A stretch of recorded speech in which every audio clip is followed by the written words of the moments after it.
મેં મારા એક મિત્રને મેસેજ કર્યો હતો કે મેં મારી જાતને આટલી બધી હતાશ અને અશક્ત ક્યારેય નથી અનુભવી, અને મને એવું લાગે છે કે જીવનનો અંત લાવી ગયો. એ સ્ક્રીનશોટ છે હજી મારી પાસે, એટલે મને તારીખ યાદ છે. તો મેં અંગ્રેજીમાં કર્યો હતો કે thinking of ending this life. એણે 12 કલાક સુધી મારો મેસેજ ન જોયો, પણ એણે એક મોટિવેશનલ સ્ટોરી અપલોડ કરી કે જાજુ વિચારો નહીં, કરી નાખો.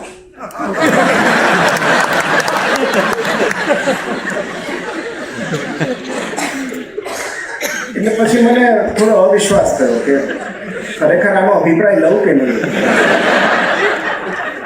એટલે મેં કીધું જ્યાં સુધી બીજા કોઈની અપ્રુવલ ન મળે ત્યાં સુધી પોસ્ટપોન રાખીએ. જેમ આપણે હેલ્થ માટે સેકન્ડ ઓપિનિયન લઈએ, જેમ ડેથ માટે લેવો જોઈએ.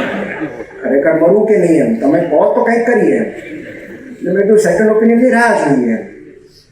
કારણ કે ત્યારે જે વ્યક્તિ એ પરિસ્થિતિમાં હોય, એ અવસ્થામાંથી પસાર થતી હોય ને, તો એવું જ લાગે કે હું હોઉં કે ન હોઉં, આ જગતમાં કાંઈ ફેર જ નથી પડતો. હવે એવું કોઈ બીજું કહે તો તમને સમર્થન મળે ને કે ના ના બરાબર છે મારી વાત, પણ એવું કોઈ ભળ્યું નહીં. અને બહુ ઓનેસ્ટલી કહું તો ત્યારે બધા જ પ્રકારનું સુખ હતું. હોસ્પિટલ એસ્ટાબ્લિશ હતી, એક સુંદર મજાનું ફેમિલી, એક સરસ વાઈફ, દીકરી, મમ્મી પપ્પા, બધું જ પરફેક્ટ હતું. પણ પેલું 2015માં જ્યારે દીપિકા પદુકોણે ડિપ્રેશન એણે પબ્લિકલી એક્સેપ્ટ કર્યું હતું, કન્ફેસ કર્યું હતું, ત્યારે કોઈ ઇન્ટરવ્યુએ એમને પૂછ્યું હતું કે તમારી પાસે તો બધું છે, ફેમ છે, નેમ છે, મની છે, તો તમને ડિપ્રેશન કેવી રીતે હોઈ શકે? ત્યારે એમણે એક સરસ સવાલ પૂછ્યો હતો સામે કે તો તમે એવું કહો છો કે જેની પાસે બધું હોય એને તાવ ના આવી શકે? So it is an illness. એ કોઈને પણ ગમે ત્યારે આવી શકે છે. તો મને થયું કે સેકન્ડ ઓપિનિયનની રાહ જોઈ. અને આ રાહ જોતા જોતા, બિકોઝ મને જે હતું એ હાઈ ફંક્શનિંગ ડિપ્રેશન હતું. હવે જો આ તમે વાર્તા સાંભળી હોય ને તો પ્લીઝ બેર વિથ ઇટ, કારણ કે હું વારંવાર કહેતો રહું છું, ને જ્યાં સુધી નવો ડિપ્રેશનનો એપિસોડ ના આવે ત્યાં સુધી આ તમારે સાંભળવું પડશે. તો હાઈ ફંક્શનિંગ ડિપ્રેશન હતું. એટલે હું બધું કામ કરતો, સર્જરી કરતો, પેશન્ટ્સ જોતો, like I was a robot. Mechanically બધું કામ કરતો, પણ હું અંદરથી ખુશ નહોતો, રાજી નહોતો, ચહેરા પર સ્મિત નહોતો. તો આવી રીતે એકવાર એક હોસ્પિટલમાં રેફરન્સ જોવા જવાનું થયું, અને એના પાર્કિંગમાં, એટલે એક કોર્પોરેટ હોસ્પિટલમાં મારે રેફરન્સ જોવાનો હતો, અને એના પાર્કિંગમાં એક્સિડન્ટલી એ દિવસે હું મારા એક મિત્રને મળ્યો, સાયકેટ્રિસ્ટ મિત્રને મળ્યો. અને જસ્ટ અમે બહુ સાથે ક્રિકેટ રમેલા, તો પછી વચ્ચે કેવું સંપર્ક છૂટી જાય, પણ અમે ફરી પાછા મળ્યા અને જસ્ટ પૂછી લીધું કેમ છે. અને એ મારો મિત્ર હતો એટલે કે સાયકેટ્રિસ્ટ હતો એટલે કે જે બી હોય, આઈ સ્ટાર્ટેડ ક્રાઇંગ. પાર્કિંગમાં હું ખૂબ રડવા માંડ્યો. મેં કીધું નથી મજા આવતી યાર જીવનમાં. એવું થાય છે કે આ હવે બધું વાર્તા પતે તો સારું. એટલે મને કે બધું પડતું મૂકીને તાત્કાલિક અત્યારે મારા ક્લિનિક પર આવો. મેં કીધું મારી અપોઇન્ટમેન્ટ છે અત્યારે નહીં, મારે અહીંથી ઉપડીમાં જવાનું છે, આઈ કેનોટ ડુ દેટ. તો મને કે નહીં બધું કેન્સલ કરી નાખો, nothing is priority, this thing is priority. મારા હોસ્પિટલ, મારા ક્લિનિક પર આવો તમે. તો મેં કીધું મને આવા ખાલી વિચારો આવે છે, હું આવું કંઈક કરીશ નહીં. અને ત્યારે એક બહુ સરસ વાત કરી કે તમારા વિચારો ક્યારે એક્શનમાં કન્વર્ટ થઈ જશે ને તમને પોતાની ખબર નહીં પડે. અને આ એક સાયકેટ્રિસ્ટ જ કહી શકે, કારણ કે હકીકત છે. એ એક જ નબળી ક્ષણ જરૂરી છે એની માટે. તો મને એની વાત યોગ્ય લાગી, અને બધું પડતું મૂકીને હું એના ક્લિનિક પર ગયો. અને એનું ક્લિનિક 3જા માળે છે. ત્યારે એણે મને પૂછ્યું, મારા માટે ગ્રીન ટી મંગાવી, અને મને ગ્રીન ટી પીતા પીતા મને યાદ છે એણે મને પૂછ્યું કે શું વિચાર આવે છે સાયકેટ્રિસ્ટનો. ઘણા બધા સાયકેટ્રિસ્ટ છે કે મન કેવું રહે છે, એમનો સ્ટાન્ડર્ડ ડાયલોગ છે. એટલે મેં કીધું સાચું કહું, અહીંથી નીચે કૂદકો મારવાનો વિચાર થાય છે. પણ ત્યારે ન માર્યો એ વિચારે કે હું અહીંથી કૂદકો મારીશ તો આની પ્રેક્ટિસ પડી ભાંગશે.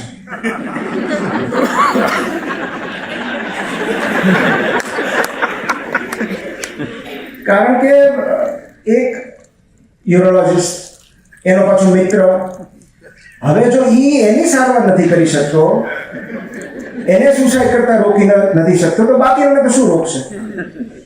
એટલે એની ગુડવિલનો વિચાર કરીને આઈ ડીડ નોટ જમ્પ. પણ પછી એણે મારું નિદાન કર્યું, મેજર ડિપ્રેસિવ ડિસઓર્ડર એવું કંઈક. અને પછી મને ઓસીડી પણ, મારે છે ને ભગવાન આપે ત્યારે બધું સાથે જ આપે છે, ડિપ્રેશનની સાથે એન્ઝાયટી, ઓસીડી બધું આવી જાય. તો પછી અમે દવાઓ શરૂ કરી અને within 15 days I was feeling good. 1-2 મહિનામાં તો I was back to my self, normal. પછી 6 મહિના મેં દવા લીધી, પણ પછી મને વિચાર આવ્યો કે આ તો મારો 4-5મો એપિસોડ હતો કે હવે પાછું ક્યાં, હવે દર 4 વર્ષે વર્લ્ડ કપ આવે પાછી રાહ જોવાની. એટલે મેં કહ્યું કે આમાંથી પરમનન્ટલી મુક્તિ લેવી હોય તો શું કરવાનું. એટલે મેં એક મારી પોતાની એક એક્સરસાઇઝ શરૂ કરી, જે આજે હું તમારી સાથે શેર કરવાનો છું. કે દવાઓ તો હતી જ, અને આઈ સ્ટીલ રેકમેન્ડ કે હું ક્યારે એવું નહીં કહું કે તમે સાયકેટ્રિસ્ટ પાસે કે થેરાપિસ્ટ પાસે ન જાઓ. પણ ઘણા બધા એવા દર્દીઓ છે, અને સાયકેટ્રિસ્ટ પણ સ્વીકારે છે કે જેમનામાં એન્ટીડિપ્રેશન્સ કામ નથી કરતી. और ઘણી બધી એન્ઝાઇટીની દવાઓ એ લોકો દવા આપે, બદલે રાખે, પણ અસર નથી કરતી. કારણ કે માત્ર એ સારવાર નથી, ઘણું બધું બીજું પણ જરૂરી છે. અને ઘણું બધું બીજું આજે હું તમારી સાથે શેર કરવા આવ્યો છું. તો એ હું તમને કહું એ પહેલાં મારે તમારી એક નાની એવી કસરત તમારી પાસે કરાવવી છે. તમે બધા આંખો બંધ કરો અને દિલથી એક એવી ઘટના કે એવો પ્રસંગ યાદ કરજો જ્યારે તમને એવું લાગ્યું હોય કે આ ઘટના મારું જીવન સમાપ્ત કરી દેશે. This is the end of life.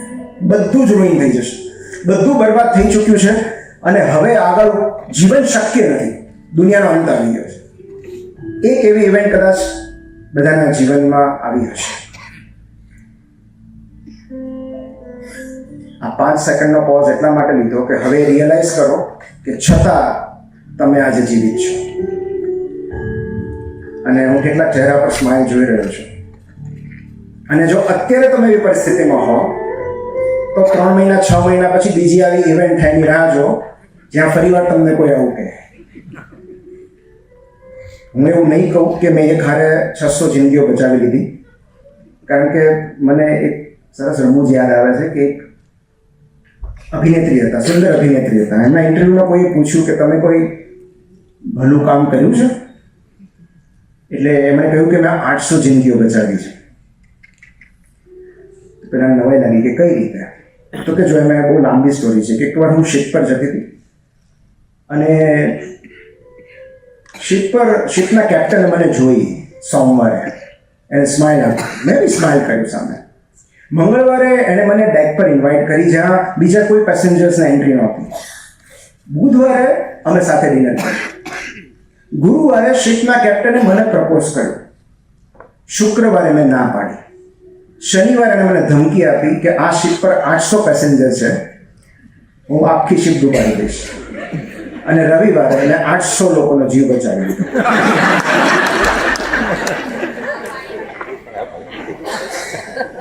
એટલે we are terrible Fortune tailors. એને ઇમ્પેક્ટ બાયસ કહેવાય. કે આપણને એવું લાગે કે આ પ્રસંગથી, આ ઘટનાથી તો આપણું જીવન સમાપ્ત થયું, હવે આનાથી વિશેષ કંઈ જીવન છે જ નહીં. પણ હકીકતમાં લોંગર રનમાં આપણે જોઈએ ને તો આપણે અત્યારે સ્માઇલ કરીએ છીએ કે એ ઘટનાને, દુર્ઘટનાને આપણે કેટલી પાછળ મૂકી આવ્યા છીએ. તો એવું કહેવાય છે કે જ્યારે કોઈ પરિસ્થિતિ વિશે આપણે વિચારતા હોય ને ત્યારે વર્સ્ટ આઉટકમ વિચારી લેવું કે વર્સ્ટકમ વર્સ્ટ શું થાય. ઓડિટોરિયમ ખાલી રહે. અને બેસ્ટ આઉટકમ શું થાય કે લોકો સાઈડમાં ઊભા હોય, આઈનમાં ખુરશી નાખીને જોવું પડે, રિયાલિટી ક્યાંક એની વચ્ચે હોય. તો always the reality is somewhere between the worst સિનારીઓ and the best સિનારીઓ.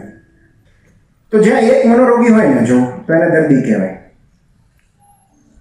10 મનોરોગી હોય એને વોર્ડ કહેવાય. જ્યાં 100 મનોરોગી હોય એને હોસ્પિટલ કહેવાય. અને જ્યાં 700 થી 800 મનોરોગી હોય એને કોમ્યુનિટી કહેવાય. સો નાઉ વી આર કોમ્યુનિટી. અને જે લોકો આ માનસિક તકલીફ હોવાનું સ્વીકારે છે ને એ લોકો સમાજનું ભલું કરે છે. કારણ કે જે લોકો નથી સ્વીકારતા ને એ લોકો સમાજને નુકસાન કરે. એ લોકો ટ્રોલ કરે છે, એ લોકો ડિસ્ટર્બ કરે છે લોકોને, એ લોકો અસામાજિક બની જાય. તો સારવારનો પ્રથમ તબક્કો સ્વીકાર. અને ડિપ્રેશન તો અમસ્તા બિચારા બિનાઈ હોય છે. તમે એમ કહો ડિપ્રેશનમાં છો, એ બિચારો ડિપ્રેશન, એ ક્યાંય કોઈ નડવાનું નથી. અને જેવું તમે સ્વીકારી લો ને, લોકોની તમારી પાસેથી અપેક્ષા જ ખલાસ થઈ જાય. સમાજની પછી તમારી પાસેથી કોઈ અપેક્ષા જ નથી હોતી, એ તો ડિપ્રેસ છે. અને જ્યારે સામાજિક અપેક્ષાઓ ખરી પડે છે ને, ત્યારે જ આપણી મૂળ જાત સપાટી પર આવે. તો આ મારી ડાયરી છે, જે મેં 2019માં મેન્ટેન કરી હતી. હું એને ઇનર વેધર રિપોર્ટ કહેતો, તમે ઉપર નામ બી લખ્યું છે, ઇનર વેધર રિપોર્ટ. તો એમાં મેં એક એક્ટિવિટીઝની કોલમ છે, અને શું કરવાથી કેવું ફીલ થાય છે એવું મેં લખ્યું છે. તો વર્સ્ટ, બેડ, ઓકે, ગુડ અને બેસ્ટ. તો એમાં તમે જુઓ કે જે વર્સ્ટ ફિલિંગ છે ને, એમાં કન્ઝ્યુમિંગ રીલ્સ છે, કમ્પેરિઝન છે. પછી ગુડમાં ઘણું બધું છે, waking up early, walking, cooking, reading, time in nature, coffee, tea breaks. બેસ્ટમાં બે જ છે, એક રનિંગ અને રાઇટિંગ. રાઇટિંગમાં મેં સ્માઇલી દોરી છે. સો નાવ હવે તમને ખ્યાલ આવશે કે હું કઈ રીતે ટકી રહ્યો છું. This is the hierarchy for feeling good about yourself. હું બહુ ભારે નહીં કહું, પણ જે મને લાગ્યું છે કે જ્યારે તમને એવું લાગે કે ઘણા બધાને એવું ફીલ થતું હશે કે જીવન અસહ્ય છે અને હવે આમ કઈ રીતે આમાંથી રસ્તો કાઢવો, તો જે બેઝિક જે પાયાની બાબત છે ને, છે at peace with your existence. એટલે કે અસ્તિત્વનો આવકાર કે અસ્તિત્વનો સ્વીકાર. હવે તમે જુઓ, કોઈ આ બધી માનવ મનની ઉપાધિઓ છે. બાકી કોઈ એનિમલને ક્યારેય તમે એક્ઝિસ્ટન્શિયલ ક્રાઇસિસ અનુભવતા જોઈએ કે વાંદરો બેઠો વિચારતો હોય કે મારા જીવનનું મિનિંગ શું છે? તમે ક્યારેય કૂતરાને એવું વિચારતા જોયો છે કે ભાઈ what is the purpose of life? આ તો બધી માનવ મનની ઉપાધિઓ છે, કારણ કે આ ઇન્સ્ટ્રુમેન્ટ જેટલું જટિલ ને એની જાળવણી એટલી જ જટિલ. એ લોકો તો બિચારા સર્વાઈવલ મોડમાં હોય છે. એટલે સૌથી મહત્વની વાત છે કે at peace with your existence. અને ક્યારેક ત્યાંથી જ શરૂઆત થતી હોય છે કે આપણને, અને આ ધીસ ઇઝ વેરી કોમન, કે આપણને આપણી જાત નિરર્થક લાગે છે, નકામી લાગે છે, એમ થાય છે કે આપણે હોઈએ કે ન હોઈએ કાંઈ ફેર નથી પડતો. તો એ જે વર્થલેસનેસ છે, હોપલેસનેસ છે, કે ભાઈ લોકો ત્યારે જ સુસાઇડ કરે ને જ્યારે એમને લાગે કે આ જગતમાં મારું કોઈ મહત્વ જ નથી, હું હોઉં કે ન હોઉં દુનિયાના ફેર નથી પડવાનો. તો સૌથી પહેલી બાબત છે at peace with your existence.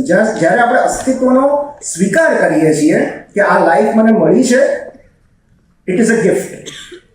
અને શું કામ ઇટ ઇઝ અ ગિફ્ટ, એ હું વાત તમને કરું. હેમિંગવેને કોઈ એકવાર પૂછ્યું હતું કે અત્યાર સુધીમાં તમે તમારા જીવનમાં સૌથી બહાદુરીભર્યું કામ કયું કર્યું? અને હેમિંગવે જવાબ આપ્યો, પથારીમાંથી ઊભા થવા. તો કેટલાક દિવસો એવા હોય છે કે જ્યારે પથારીમાંથી ઊભા થવા માટે પણ હિંમત જોઈએ છે, જગતનો સામનો કરવા માટે પણ બહાદુરી જોઈએ છે. તો ક્યારેક ફક્ત શ્વાસ લેવા માટે પ્રયત્નો કરવા પડે. તમને એવું લાગે કે આ દરેક શ્વાસ એક વજન લાગે, શ્વાસનું સ્મિત કરવા માટે પ્રયત્નો કરવા પડે. પણ એવો દરેક દિવસ એક સૂક્ષ્મ બળવો હોય છે. અને એવા સમયે આ કોટ મારો બહુ ફેવરિટ છે, બહુ ગંભીર કોટ નથી, ચિંતા ના કરતા. ડેન પિયર્સ કરીને બ્લોગર છે, એણે બહુ સુંદર વાત લખી છે. અને આ તો મને તો એવું થાય કે હું રોજ ઉઠીને આ કોટ એકવાર વાંચી લઉં કે કેટલાક લોકો વિશ્વની જટિલ સમસ્યાઓ ઉકેલી રહ્યા છે. તમે જો હવે કેટલા બધા આગળ ગ્લોબલ વોર્મિંગનું શું કરવું, ઇકોનોમિક્સ, આ તે માર્કેટ, મતલબ કેટલી બધી જટિલ સમસ્યાઓ છે એ ઉકેલી રહ્યા છે. કેટલાક લોકો વિરાટ લક્ષ્યનો પીછો કરી રહ્યા છે કે મારે આટલા ડોલરની કંપની બનાવી છે, આટલું મોટું કેપિટલ ના. કેટલાક લોકો નોંધપાત્ર ઉપલબ્ધિઓ મેળવી રહ્યા છે. તમે ઇન્સ્ટાગ્રામ ખોલો અને તમને ખ્યાલ આવશે કે ઓહો, આ જગત તો અચીવમેન્ટથી ભરેલું છે. અને હું અહીંયા એ વાતથી રાજી છું કે 3 દિવસથી ખોવાયેલું મારું એક મોજું આજે મને મારા જ કબાટમાં 2 અંડરગાર્મેન્ટ વચ્ચેથી ચડ્યું.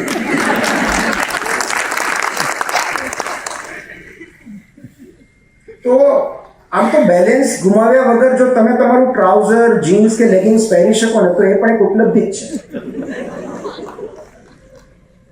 એટલે ક્યારેક એવા દિવસો હોય કે તમને એવું લાગે કે each day you survive is a victory.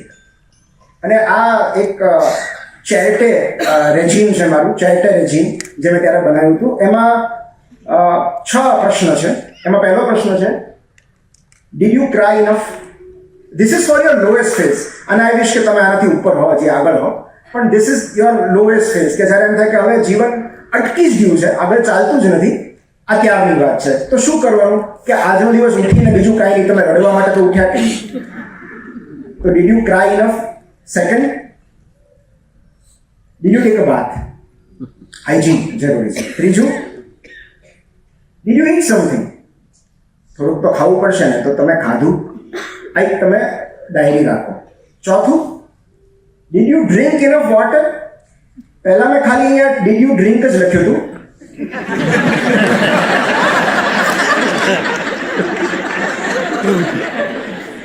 પછી મને એમ લાગ્યું કે મારે વોટર ઉમેરવું પડશે, નહીંતર આ લોકો વધારે ડિપ્રેસ થશે.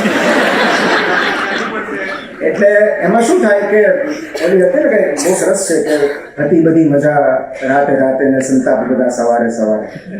એ સવાર બહુ ખરાબ છે પછી, કારણ કે it stimulates your brain first and then depresses it. કોઈ પણ સ્ટિમ્યુલન્ટ્સ હોય ને પહેલા તો સ્ટિમ્યુલેટ જ કરે, પણ એની આફ્ટર ઇફેક્ટ બહુ ભયંકર હોય. તમારી સવાર બહુ ખરાબ પડે. એટલે અત્યારે પાણીથી ચલાવી દો. પછી did you talk to someone?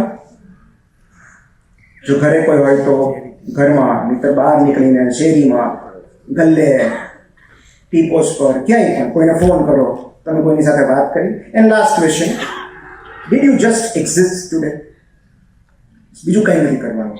થોડા દિવસો માટે આપણે એવા દિવસો હોય કે જ્યારે આપણે વિચારી લેવું પડે કે આપણે પણ એક પ્રાણી જ છીએ.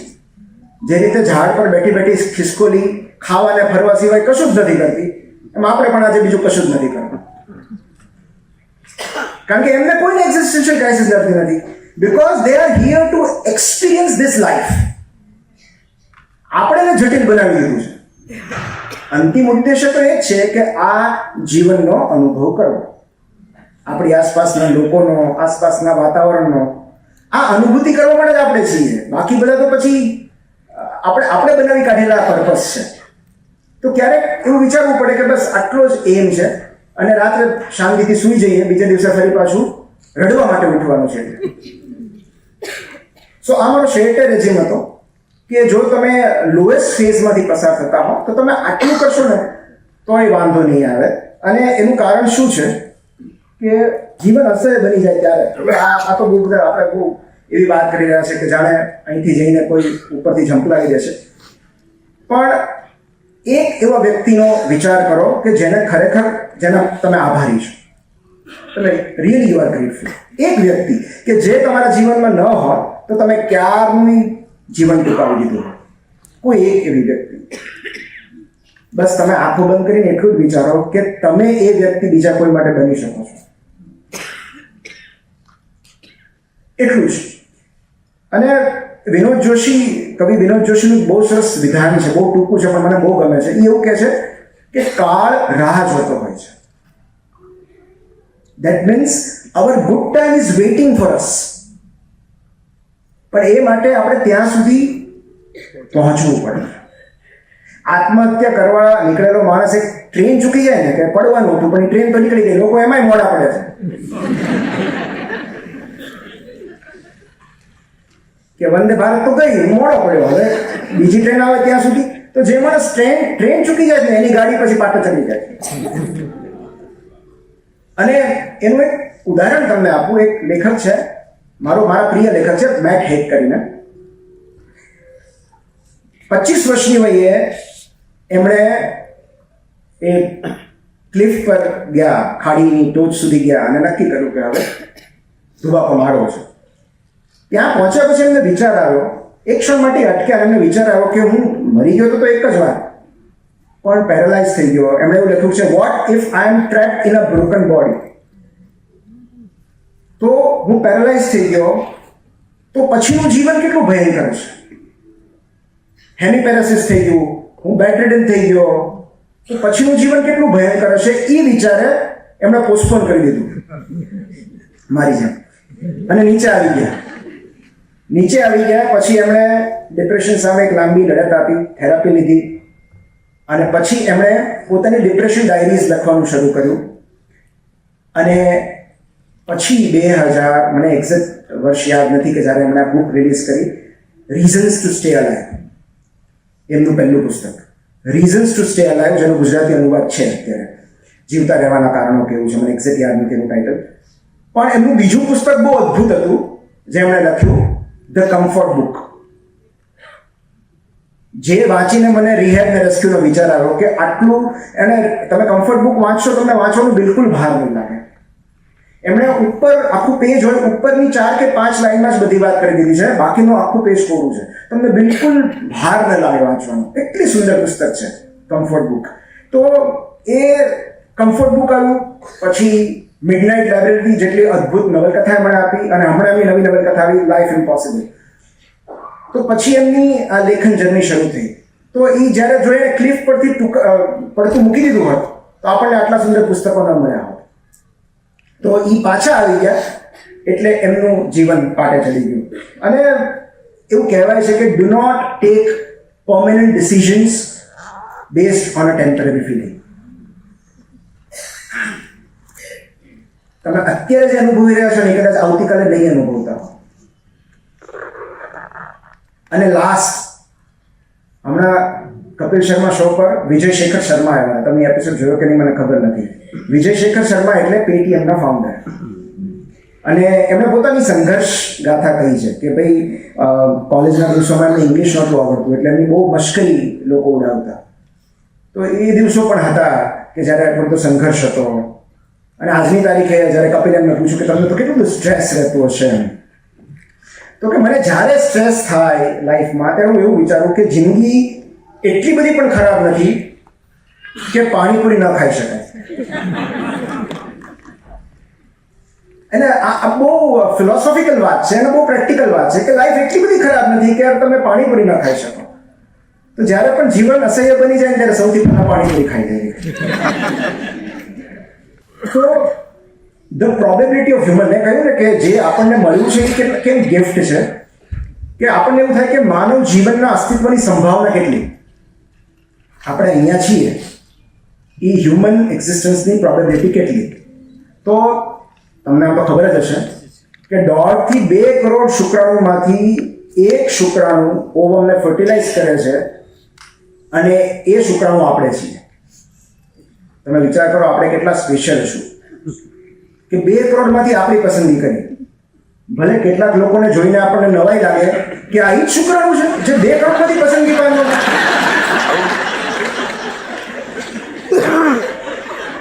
મતલબ આવો છે તો બાકીના 2 કરોડ તો કેવા હશે કે યુનિવર્સે આને પસંદ કરવો પડે. એટલે તમે વિચાર કરો કે આપણા કેટલા બધા કાલ્પનિક ભાઈઓ અને બહેનોએ બલિદાન આપ્યું છે એમના જીવનમાં, જેથી કરીને આપણે અહીંયા જીવિત રહી શકીએ, હાજર રહી શકીએ, હયાત રહી શકીએ. તો કેટલા બધા લોકોએ કુરબાની આપી હશે ને કે જેથી કરીને આપણે 2 કલાક ઇન્સ્ટાગ્રામ સ્ક્રોલ કરી શકીએ. અને એ તો આપણા મમ્મી પપ્પાનું થયું. પછી એની આગળ તમે પ્રોબેબિલિટી વિચારો કે એ પપ્પાના મમ્મી પપ્પા એટલે આપણા દાદા દાદી, તો એ કેટલા બધા શુક્રાણુ આપણું ટૂંકમાં આપણે અહીંયા હયાત છીએ એની માટે કેટલા બધા કેલ્ક્યુલેશન કરવા પડે. અને એવું કેલ્ક્યુલેશન એક જણ કર્યું, ડોક્ટર અલી બેનાઝીર કરીને છે, એમણે આ કેલ્ક્યુલેશન કર્યું. અને એ સ્લાઇડ હું તમારી સાથે શેર કરું છું. સો ક્યુમ્યુલેટિવ પ્રોબેબિલિટી, છેલ્લું વાંચો તો આપણું એક્ઝિસ્ટન્સ 1 in 10⁻²6,85,000 આટલી સંભાવના છે, અને છતાં આપણે અહીંયા છીએ. એટલે ઇન્ફોગ્રાફિક્સ પ્રમાણે આપણા જીવતા હોવાની સંભાવના પ્રેક્ટિકલી 0. એટલે કે we are a textbook definition of a miracle. આપણે અહીંયા શ્વાસ લેનારો દરેક જીવ એક ચમત્કારથી સહેજ પણ ઓછો નથી. એટલે અસ્તિત્વનો સ્વીકાર જરૂરી છે. અને we are here neither to impress nor to achieve. આપણો જન્મ કોઈને ઇમ્પ્રેસ કરવાનો નથી. આપણે માત્ર અહીંયા એક્ઝિસ્ટ કરવા માટે જઈએ. આ મને સમજાણ ડિપ્રેશન પછી આવી કે આપણે કશું જ સાબિત કરવા નથી આવ્યા. આપણે અહીંયા છીએ એ જ સૌથી મોટી સાબિતી છે. And we are here to experience life, not to impress someone.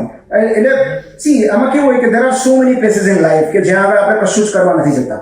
તમે સનસેટ પોઈન્ટ પર જાઓ, કોઈ પૂછે તમને કે ત્યાં શું કરે, આપણે બેસીએ છીએ, જોઈએ છીએ, એક સરસ મજાના લાલ ગોળાને ઓગળી જતા જોઈએ છીએ. આપણે મંદિરે જઈએ કોઈ પૂછે ત્યાં શું કર્યું, દિવ્ય ઉર્જાની અનુભૂતિ કરીએ. તો એવી જ રીતે આપણે ઘણી બધી જગ્યાએ આપણે પર્વત ચડીએ છીએ તો કોઈને ઇમ્પ્રેસ કરવા નથી ચડતા. we breathe, we feel, we experience. તો એવી જ રીતે આપણે હિલ સ્ટેશન જઈએ છીએ, દરિયા કિનારે જઈએ છીએ, ગાર્ડન્સમાં જઈએ છીએ, લાઇબ્રેરીઝમાં જઈએ છીએ, અને કોઈ પૂછતું નથી કે તમે કેમ ગયા ત્યાં. Because just visiting it is sufficient. બસ એની મુલાકાત કરવાની હતી. અને આપણી આધ્યાત્મિક યાત્રામાં આ પૃથ્વી પણ એવું સરસ મજાનું મુલાકાતનું સ્થળ છે. We all are visitors. So પહેલા તો એ સમજણ બહુ જરૂરી છે કે we are here to exist. So થોડું ઉપર વધીએ કે ચલો આ તમે અસ્તિત્વથી ટેવાઈ ગયા, તમે સ્વીકારી લીધું તમારું અસ્તિત્વ. Second best thing is what you can do is move. Well, તમે એક સુંદર મજાનું ફર્નિચર બની શક્યા હોત, તમે એક સરસ મજાનું ઝાડ પણ બની શક્યા હોત, પણ તમે માનવ છો અને એટલા માટે મૂવ કરવું જરૂરી છે, ચાલતા રહેવું જરૂરી છે. બિકોઝ આપણે એક જગ્યા પર, આપણી રચના જેવી છે કે આપણે એક જગ્યા પર બેસી રહેવા માટે બનેલા નથી. સો તમે walk, run, play, dance, exercise જે કરવું એ કરી શકો. તમને કાંઈ નથી, ખાલી બેઠા બેઠા પગ હલાવો તોય તમને સારું લાગશે. અને એનું રીઝન એવું છે કે with a little bit of movement our brain releases endorphins which are natural mood elevators. અને એટલે વોકિંગ જે એનું એટલું બધું મહત્વ છે કે જેવું આપણે થોડું કામ કરીએ છીએ આપણને સારું ફીલ થાય છે. સો એટલે લોકોને જે રનર્સ હાઈ આવે છે કે જીમમાં જાય પછી એન્ડોર્ફિન્સનો શોટ લાગે છે. સો એ એટલા માટે કારણ કે this are natural mood elevators. અને એક બહુ સરસ થિયરી છે સાયકોલોજીમાં જેને એમ્બોડીમેન્ટ થિયરી કહેવાય છે. એમ્બોડીમેન્ટ થિયરી એવું કહે છે કે આપણું પોસ્ચર અને હલનચલન આપણું મૂડ નક્કી કરે છે. Example, next slide. Yeah, so જેમ કે તમે અત્યારે જ અનુભવ કરશો, તમે અત્યારે જેમ બેઠા છો ને એમ જ બેસજો. ઇફ યુ સિટ અપરાઇટ, હવે થોડા અપરાઇટ થઈ જાઓ, you will start feeling confident and alert. એક બહુ સરસ બુક છે 12 રૂલ્સ ફોર લાઈફ, જોર્ડન પીટરસનની. તમે વાંચી હોય તો, જીવનના 12 નિયમો. એમાં પહેલો નિયમ છે ફિક્સ યોર પોસ્ચર. કઈ રીતે ઉભા રહે, કારણ કે એનાથી આપણું મૂડ બદલાય છે. તો ઇફ યુ સિટ અપરાઇટ, તમે એટલે આપણને સ્કૂલમાં કહેતા ને સીધો બેસ. સીધો બેસ એટલા માટે કે તમે એલર્ટ ફીલ કરશો. પછી second, if you stand tall with open shoulders, you will feel powerful and positive. Third, તમે આમ રહેશો ને તો તમને લેથાર્જિક ફીલ થશે. Okay, so if you walk briskly, તમને પર્પસફુલ ફીલ થશે કે ભલે ક્યાંય જવાનું ન હોય પણ આમ એકદમ ઉતાવળે ચાલશો તમને એવું લાગશે કે આમ એનર્જી છે. And last, if you smile for no reason, you will start feeling better. ભલે બીજું કોઈ આવીને પૂછે કે તમને સાયકેટ્રિસ્ટની અપોઇન્ટમેન્ટ લઈ દઉં, પણ આ હકીકત છે કે you smile for no reason અને તમારું બ્રેન એને સત્ય માની લેશે and you will feel good. આ એમ્બોડીમેન્ટ થિયરી છે. So next, walk. મેં કહું છું વોક ઓર વોક અવે. સો વોક અવે મતલબ કે walk away from all the people who make you feel invisible, insufficient or inferior. આ બહુ જ જરૂરી છે કારણ કે આપણી બીમારી ક્યારેક આપણા વાતાવરણમાં હોય છે. તો ક્યારેક સારવારની જરૂર આપણે નહીં, આપણી સાથી રહેનારાનો હોય છે. અમે તો સાયકેટ્રિસ્ટ ઘણી વાર કહે છે કે અમે પેશન્ટ્સ કરતાં વિક્ટિમ્સ વધારે જોઈએ છીએ. એટલે જેને થેરાપિસ્ટ પાસે આવવું પડે છે એની પાછળ કોઈ એવી વ્યક્તિ જવાબદાર હોય છે જે થેરાપિસ્ટ પાસે નથી જતી. આ સાસુ બે આની સાથે રિલેટ કરશે. સો જે તમને તમારા વિશે ખરાબ ફીલ કરાવે છે એ દરેક વ્યક્તિથી દૂર ચાલ્યા જવું એ આપણો અબાધિત જન્મસિદ્ધ અધિકાર. પણ ક્યારેક આપણે આટલું નથી કરી શકતા કારણ કે આપણને અવેરનેસ નથી હોતી કે કોણ આપણને ખરાબ ફીલ કરાવે. આપણી ખરાબ ફિલિંગ્સ અને એટલા બધા ટેવાઈ ગયા હોઈએ છીએ કે sometimes we don't recognise it કે યાર આમને મળ્યા પછી મજા નથી આવતી. શું હું એને એનર્જી ચેક કરું છું. ઓલવેઝ જ્યારે તમે કોઈને મળો ત્યારે તમે ઘરે જાઓ ને ત્યારે યુ ચેક યોર એનર્જી કે તમે ગયા હતા એના કરતાં તમે વધારે લઈને આવ્યા છો કે કંઈ તમારી એનર્જી ગુમાવીને આવ્યા છો. આપણે રૂપિયા વોલેટ જોઈએ છે કે કોઈ ચોરી નથી લીધું ને, એનર્જી નથી જોઈતી. This is the most important commodity. મને એવું લાગે ને કે આ એનર્જી વેમ્પાયર, હું લોકોને એનર્જી વેમ્પાયર્સ કહું છું, very sorry to use this word, but they suck your energy. એમને મળ્યા પછી ન તો તમને કંઈ કરવાની ઈચ્છા થાય, ન તો વાંચવાની ઈચ્છા થાય, કારણ કે એમના શબ્દો જ એટલા બધા કુહાડી જેવા હોય ને એમાંથી રિકવર થતા વાર લાગે. અને પછી લોકો આપણને પૂછે કે અમને અવોઇડ કેમ કરો છો. હવે આ શક્તિ એમને કહેવાય.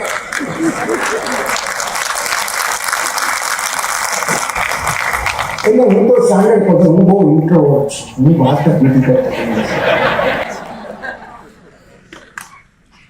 કારણ કે આ એનર્જીની પસંદગી બહુ ધ્યાન રાખીને કરવી પડે. એક બહુ સરસ કોટ છે કે before you diagnose yourself with depression or low self-esteem, just make sure that you are not surrounded by idiots or unhappy people. આ કોટમાં તો બહુ ગંદો વર્ડ વાપરો છે, બોલી શકાય નહીં, તમે વાંચી લેજો. પણ ટૂંકમાં તમારી આસપાસ દુઃખી આત્માઓ નથી જોઈએ. કારણ કે ઘણીવાર કેટલાક રોગો છે ને પાણીજન્ય હોય છે અને કેટલાક સાથીજન્ય હોય છે. એવું કહેવાય છે કે you are the average of 5 people you spend your time with. તમે જે 5 લોકો સાથે સમય વિતાવો છો તમે એમની સરેરાશ છો. એટલે be it social media or real life, એમને જ ફોલો કરો. હું એને 3 કેટેગરીમાં બ્રોડલી કેટેગરાઇઝ કરું છું કે આઈધર જે તમને એન્ટરટેન કરતી હોય, હસાવતી હોય, ઓર મ્યુઝિક જો તમને શોખ હોય તો, ઓર તમને એજ્યુકેટ કરતી હોય, और તમને ઇન્સ્પાયર કરતી હોય. આ 3 જ લોકોનો સંગ રાખો. અને કારણ કે તમે કેવું ફીલ કરો છો ને એના પર બહુ આધાર રાખે છે કે તમે કોની સાથે છો, તમે કેટલો સમય વિતાવો છો, તમે શું કન્ઝ્યુમ કરો છો અને કેટલો સમય કન્ઝ્યુમ કરો છો. અને એટલે જે મારી 3rd સ્લાઇડ છે, next is mindful content consumption. This is the next line of defence I would say. કારણ કે પહેલા કેવું હતું કે પહેલા આપણી સરખામણી માત્ર પડોશીઓ સાથે થતી કે આપણા કઝિન સાથે થાય વધીને. હવે તો તમે જેવું ઇન્સ્ટાગ્રામ ખોલો દરેક વ્યક્તિ સાથે થાય છે. અને પહેલા સુખી હતું કે એને નવી કાર લીધી, જે દિવસે એ નવી કાર લે આપણને આપણી કાર જૂની લાગવા લાગે. આપણને ઓહો આ તો BMW લઈ આવ્યા. પણ આપણને એ બહુ દુખતું નહીં એટલા માટે કારણ કે એના ઝઘડા આપણને સંભળાતા. નવી ગાડી લીધે હું હા ઘરમાં શાંતિ નથી, એટલે આપણે એ રીતે મન મનાવતા કે આ કેટલું બાધે હોય. એ ક્યાં એની પત્નીને પ્રેમ કરે, નવી ગાડી લીધે શું થાય. અને આપણો કોઈ કઝિન જેના મમ્મી એમ કહેતા કે જો એના તો 100 માંથી 100 આવે મેથ્સમાં, એ જ્યારે ઘરે આવે ને ત્યારે ખબર પડે કે એ દૂધીન શાક નથી ખાતો, હું ખાઉં. ત્યારે આપણે મમ્મીને કહીએ એને એ ક્યાં ગ્રીન વેજીટેબલ્સ ખાય છે, હું તો ખાઉં છું, અને એને મેથ્સમાં 100 માંથી 100 આવ્યા. તો ત્યારે એમની નબળાઈઓ આપણને દેખાતી. હવે પ્રોબ્લેમ શું છે કે સોશિયલ મીડિયામાં આપણે એ જ જોઈએ છે જે લોકોને બતાવવું છે. અને કોઈ ઓનલાઈન પોતાની નિષ્ફળતા, સંઘર્ષો અને ઉદાસી શેર નહીં કરે. એ લોકો ફિલ્ટર મૂકીને ફોટા જ મૂકશે. અને કેટલાક લોકોને તો હું મળ્યો છું જેના ઇન્સ્ટાગ્રામ એકાઉન્ટ અમે જોયા હોય ને વાસ્તવિક જીવને જોયું હોય, અને મને એમ થાય કે કેટલો બધો વિરોધાભાસ છે. અને એટલે એવું કહેવત છે કે never compare your behind the scenes with someone else highlighted reels.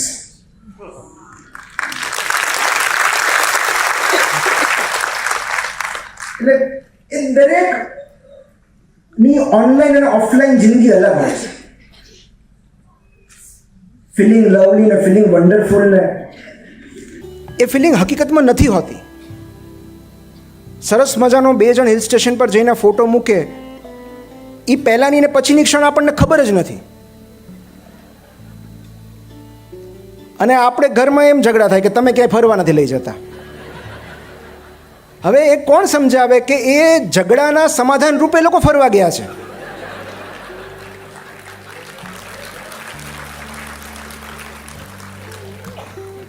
ચાર જણા જવાના હોય ને આપણે કોઈ કારણસર ન જઈ શકીએ ને તો એ 3 જણ ચેક ઇન કર્યા પહેલાં ત્યાંના ફોટા મૂકશે અને એમાં આપણને ટેગ કરશે. પણ હું તો આવ્યો નથી તો મને શું કામ ટેગ કરે? અને ઇન્સ્ટાગ્રામનું અલ્ગોરિધમ છે ને બહુ જ સ્માર્ટ છે. એ તમે જેવું ફીલ કરતા હોય ને એવું જ તમને વધારે ફીલ કરાવશે. If you are feeling jealous તો લો આ બીજા 4 રીલ કરો, ફીલ જાય.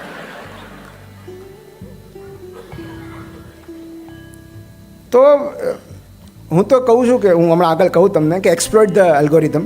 એટલે બેઝિકલી કેવું છે કે આ એટલા માટે કે માઇન્ડફુલ કોન્ટેન્ટ કન્ઝપ્શન માહિતીનો અતિરેક માનસિકતાને ઇજાગ્રસ્ત કરે છે. આપણું બ્રેન આટલી બધી ઇન્ફોર્મેશન રિસીવ કરવા માટે બનેલું નથી. It just cannot handle so much of information. તમે સવારથી સાંજ સુધી સ્ક્રોલ કરતા રહો, રીલ, ન્યૂઝ જુઓ, રીલ જુઓ, ન્યૂઝ જુઓ, જે તમને ઈચ્છા થઈ જુઓ. સાંજે તમને ખરેખર એમ થશે કે સુસાઇડ કરી લો, કારણ કે ચિત્ત બીમાર થઈ જાય ને આટલું બધું કોન્ટેન્ટ. હું એને ઇન્ફોર્મેશન ઓબેસિટી કહું છું. તો એક માણસને બરબાદ કરવા માટે બીજું કશું જ કરવાની જરૂર નથી. તમે એના હાથમાં મોબાઈલ ફોન આપી દો, વાઈફાઈ આપી દો, અને એની આસપાસથી રમત, સંગીત, સાહિત્ય, પુસ્તકો, પ્રવાસ અને પ્રકૃતિ લઈ લો, એ આપમેળે નાશ પામશે.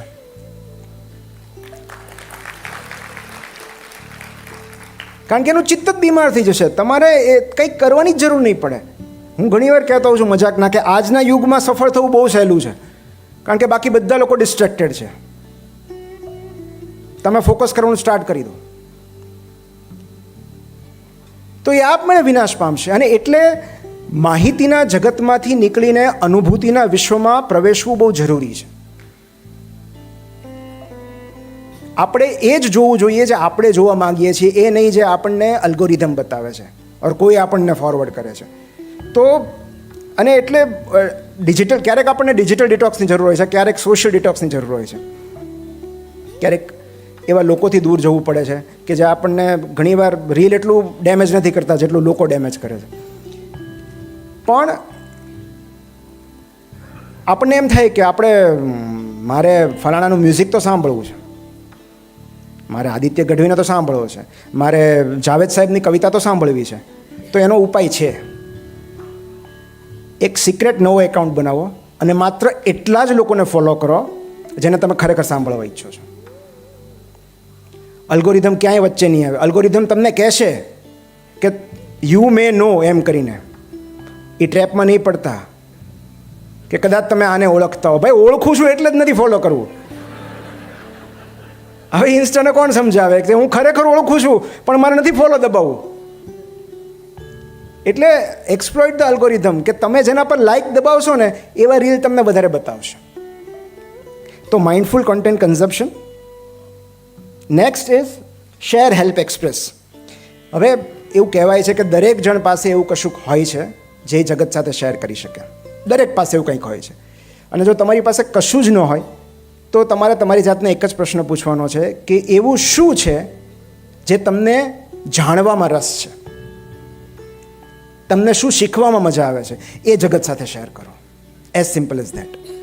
કારણ કે જેવું તમે કોઈકની સાથે કશુંક શેર કરવાનું શરૂ કરો છો ને, તમારો સેલ્ફ એસ્ટીમ, સેલ્ફ વર્થ વધવા લાગે છે. આપોઆપ તમને તમારું મહત્ત્વ સમજાવવા લાગે છે. It is just about sharing. અને શેરિંગ છે ને એ બેઝિક હ્યુમન નીડ છે. એ તમારો એક્સપિરિયન્સ હોય, નોલેજ હોય, સોફ્ટ સ્કિલ્સ હોય, લેસન્સ હોય, ઇવન તમારા ફેલ્યોર્સ એ લોકો સાથે શેર કરો. એ બહુ જરૂરી છે કે મેં આ ડિપ્રેશન સ્ટોરી શેર ના કરી. આ જરૂરી છે જેથી કરીને હું જે ખાડામાં પડ્યો છું તમે ના પડો.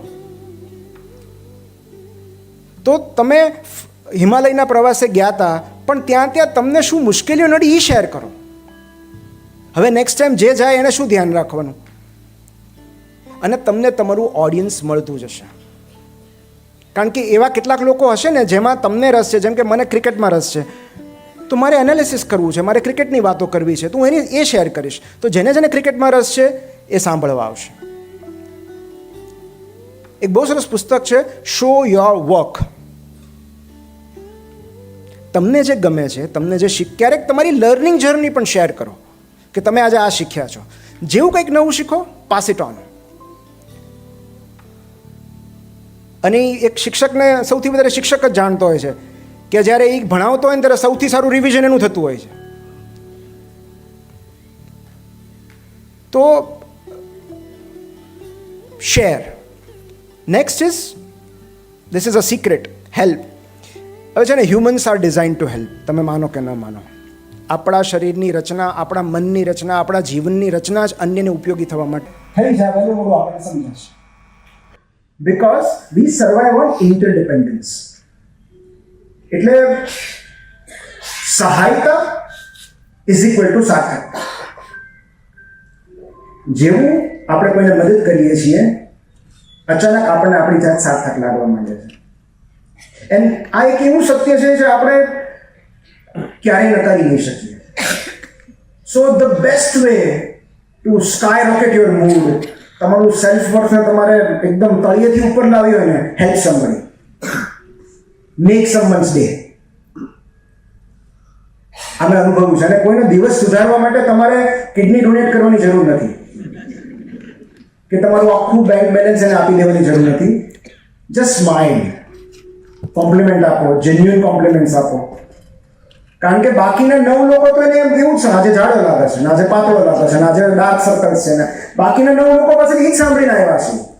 તમે એને જેન્યુઅન કોમ્પ્લિમેન્ટ આપશો ને, તમને સારું ફીલ થશે. સે કાઇન્ડ વર્ડ્સ, કંઈક હેલ્પ ઓફર કરો. ઓર એકદમ કાંઈ ન કરી શકો તો જસ્ટ લિસન, બી સમવન્સ ઓડિયન્સ. અને સારા શ્રોતાની ખરેખર જરૂર છે. કારણ કે બધા અહીંયા આવશે પછી અહીંયા કોણ?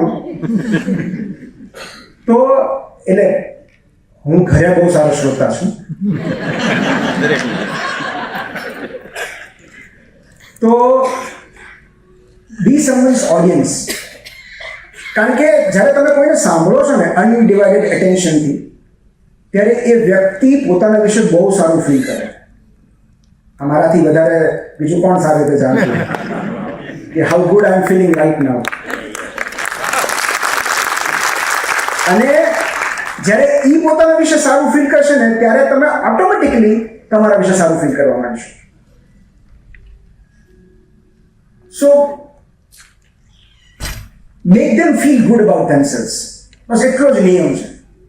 જે વ્યક્તિને તમે મળો ને, એ તમને મળ્યા પછી પોતાની જાતને વધુ ચાહવા લાગે એટલા પ્રયત્નો કરવા. સિમ્પલ, આટલો જ નિયમ છે. તમે કોઈને મળો એને 10 સેકન્ડ રૂલ કહેવાય. મતલબ તમે કોઈને મળો ને એની પહેલી 10 સેકન્ડમાં એમને કંઈક એવું કોમ્પ્લિમેન્ટ આપો ને કે તમારા સાથે જોડાઈ જાય. અને કંઈ પણ હોઈ શકે, જેન્યુઅન, કે આજે ફ્રેશ લાગો છો, આજે હેલ્ધી લાગો છો, આજે ચહેરા પર તેજ છે. નોટ બીકોઝ તમારે એમને ફ્લેટરી કરવી છે, ખુશ કરવા છે, પ્રશંસા, ખુશામત કરવી છે, નહીં. Because you want to make that person feel good about themself. આ સૌથી મોટી સમાજ સેવા છે.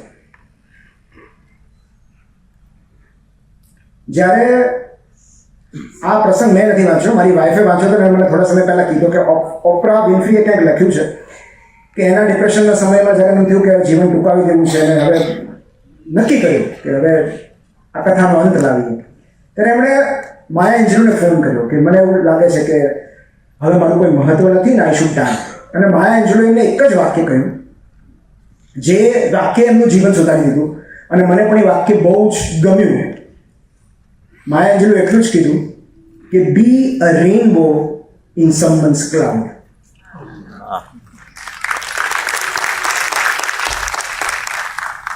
કેટલી સુંદર વાત છે કે કોઈના આપણું મેઘધનુષ બનો. અને આ જ વાત છે કે the entire purpose of life is not to be happy. સુખી રહેવું એકમાત્ર જીવનનો અંતિમ ઉદ્દેશ્ય નથી, ઉપયોગી થવું ઉદ્દેશ્ય છે. The only purpose of life is to be useful. અને એટલે જ એવું કહેવાય છે કે happiness is like a butterfly, it comes to you when you stop chasing it. તમે ક્યારે સુખનો પીછો ન કરી શકો, કારણ કે જ્યારે તમે અટકી જાઓ ને ત્યાં જ સુખ છે. Happiness is always a side effect. એટલે હેલ્પ. Next is express. હવે next slide please. Yeah so Edith Eger, જેમણે બીજા વિશ્વયુદ્ધ દરમિયાન કોન્સન્ટ્રેશન કેમ્પ, નાઝી કોન્સન્ટ્રેશન કેમ્પમાં અત્યાચારો સહન કરીને એમાંથી હેમખેમ જીવતા બહાર નીકળ્યા અને પછી એમને પુસ્તકો આપ્યા. એમનું બહુ સરસ કોટ છે, the opposite of depression is expression. What comes out of you doesn't make you sick. What stays in there does. એક કોન્સ્ટિપેશન હોય કે યુરિનરી રિટેન્શન હોય, માનવ શરીરની રચના કશાયનો સંગ્રહ કરવા માટે નથી. જેને રિટેન્શન કે કોન્સ્ટિપેશન હોય ને એમને પૂછજો ત્યાગનું મહત્વ કેટલું છે, કે સમયસર ત્યાગ કરવો કેટલો જરૂરી છે. અને બધું તમે જુઓ, કોલેસ્ટ્રોલ વધી જાય તો આ ફેટી લીવરના, હાઇપર ડિસ્લિપિડેમિયા અને કેટલા ડિસઓર્ડર્સ છે, દવા લેવી પડે. પાણી વધે તો પીડોલિડીમાન, પલ્મોનરી એડીમાન, શ્વાસ લેવામાં તકલીફ પડે. તો બહુ બધી વસ્તુઓનું સમયસર ઉત્સર્જન કરવું પડે છે સ્વસ્થ રહેવા માટે. અને સેમ ઇઝ વિથ ઇમોશન્સ, કે જો નિયમિત રીતે આપણે ઇમોશનલ એક્સક્રીશન નથી કરતા તો એ દબાયેલી લાગણીઓ આપણને બીમાર કરે છે. અને એક્સપ્રેસ તમે કોઈને પણ કરી શકો. તમારા પાર્ટનરને કહો, તમારા પેરેન્ટને કહો, તમારા મિત્રને કહો, થેરાપિસ્ટને કહો, કે કાંઈ નહીં તો સ્ટ્રેન્જરને કહો. અને સ્ટ્રેન્જર છે ને સૌથી નોન જજમેન્ટલ હોય છે. ચાની લારીએ જઈને ચોલા ચા વાળા તમારું દુઃખ કહેશો ને તો એ કહે છે હા બરાબર છે, એ પોતાનું દુઃખ સામે કહેશે, એ જજ નહીં કરે. અપલોડ અ સ્ટોરી, એક જર્નલમાં લખો, ડાયરીમાં લખો. અને એવું જરૂર નથી કે એને પબ્લિશ કરવું. Just acknowledge that you are feeling bad. કારણ કે eventually those feelings are like clouds in the sky, eventually they will pass. જો તમે એક જગ્યાએ ઊભા છો ને તો ફિલિંગ્સ તો પાસ થઈ જશે. So just acknowledge. So that is express. Next, yeah. Then, sorry. પાછળ. Okay. Next. એવી 3 બાબતો જે આપણા જીવનમાં બહુ જરૂરી છે અને જે આપણે પ્રયત્નપૂર્વક લાવવી જોઈએ અને જે આપણા માનસિક સ્વાસ્થ્ય માટે, ઓવરઓલ હેપીનેસ માટે, વેલબિંગ માટે સારી છે. એવી 3 બાબતો. નેક્સ્ટ. યસ. તો એમ્બ્રેસ બોર્ડમ, સોલિટ્યુડ એન્ડ ચેલેન્જીસ. આ ત્રણેયનું આગવું મહત્વ છે. બોર્ડમ એટલા માટે કે તમે જુઓ કે આજના જીવનમાં કંટાળો ગાયબ થઈ ગયો છે.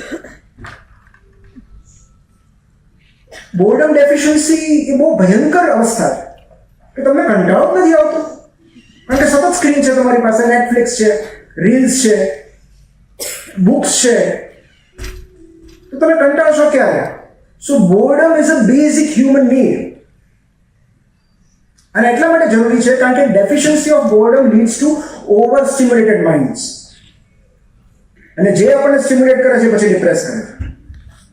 સો બોર્ડમ છે ને, it is a desire for an activity, કે મારે કંઈક કરવું છે. That's why it is the best motivational state. એટલે પ્રયત્નપૂર્વક બને તો ક્યાંક કંટાળો અનુભવો. જેમ કે કોઈ એવા લેક્ચરમાં બેસી જાઓ જ્યાં ખબર ના પડતી હોય,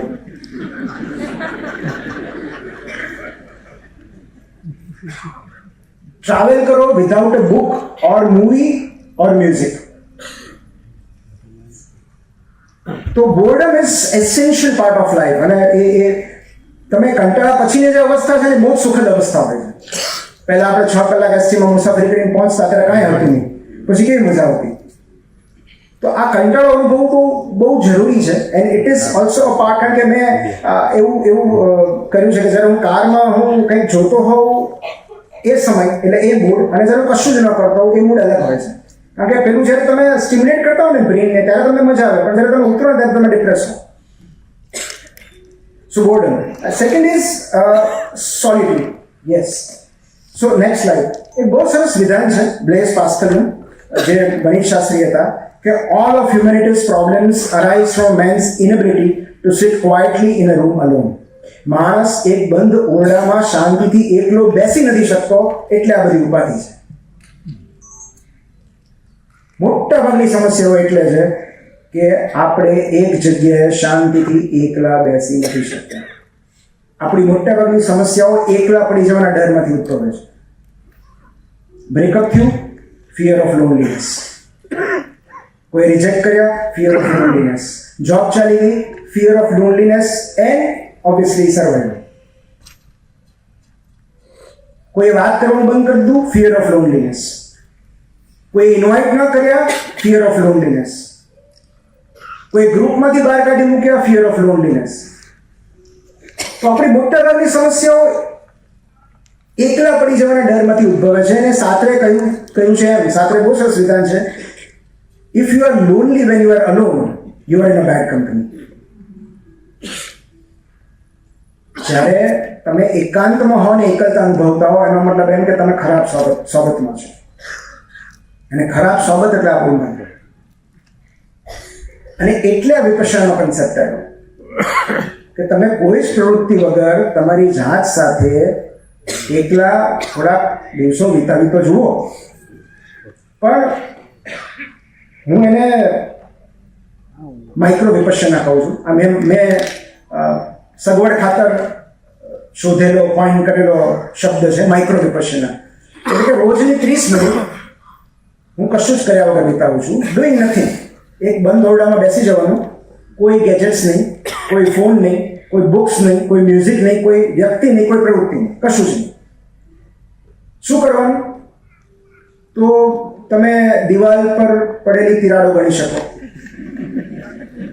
કે પંખો કેટલો અવાજ કરે છે તમને ખ્યાલ આવશે.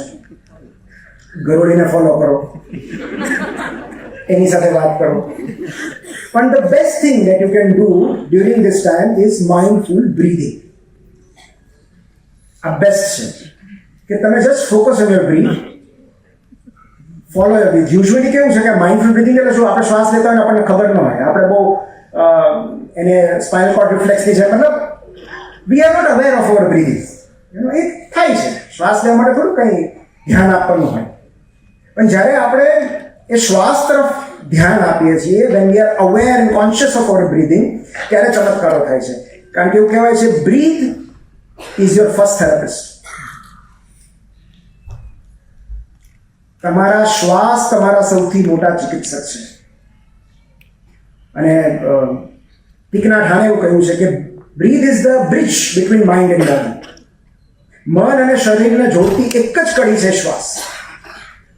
તો when you focus on your breathing, ઘણા બધા પ્રોબ્લેમ્સ ધીરે ધીરે ધીરે ધીરે ઓગળતા જાય છે. એનું કારણ એ છે કે જ્યારે તમે બ્રીથ પર ફોકસ કરો છો ત્યારે બાકી બધું દૂર થતું જાય છે. અને you can observe your thoughts objectively, જેને સાક્ષી ભાવ કહ્યો છે. કે જેવું તમે બ્રીથ પર ફોકસ કરો છો, અત્યારે હું બ્રીથ પર ફોકસ કરું છું, હવે મારા મનમાં જે વિચારો ચાલી રહ્યા છે કે આ લોકો કંટાળે છે, હમણાં 2-3 જણ ઊભા થશે, તો આ બધા આ મારી ઇગોઇક સેલ્ફ છે. ઓકે, સો તમે જેટલું ઇગોઇક સેલ્ફથી અંતર કેળવતા જાઓ છો એટલું તમે વધુ હીલ થતા જાઓ છો. કારણ કે એ બધા મનના તુક્કાઓ છે. ધ પાવર ઓફ નાવ તમે વાંચ્યું હોય તો એટલી જ આધ્યાત્મિક મથામણ છે કે you have to separate your conscious self from egoic self. Egoic self એટલે તમારા મનમાં ચાલી રહેલા વિચારો, કાં તો ભૂતકાળનો અફસોસ છે, કાં તો ભવિષ્યની ચિંતા છે. આ ક્ષણમાં tell me right now in this present moment તમને શું દુઃખ છે? That is the power of નાવ.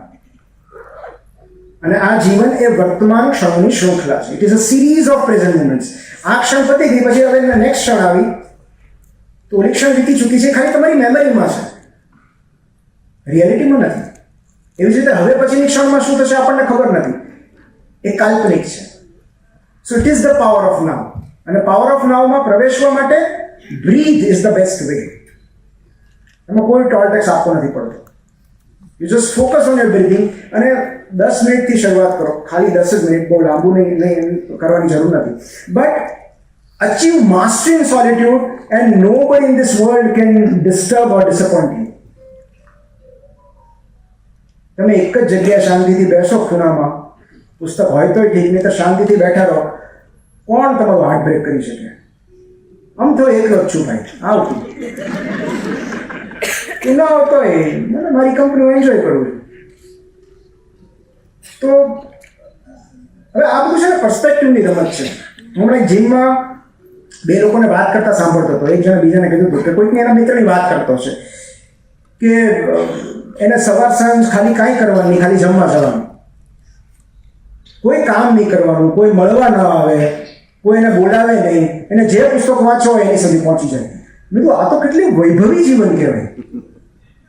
તમને કોઈ ડિસ્ટર્બ ન કરે, ફોન ન હોય તમારી પાસે, ખાલી સવાર સાંજ જઈને જમી આવવાનું, અને તમારે જે પુસ્તકો વાંચો એ વાંચવાના, જેટલું સૂવું એટલું સૂવાનું.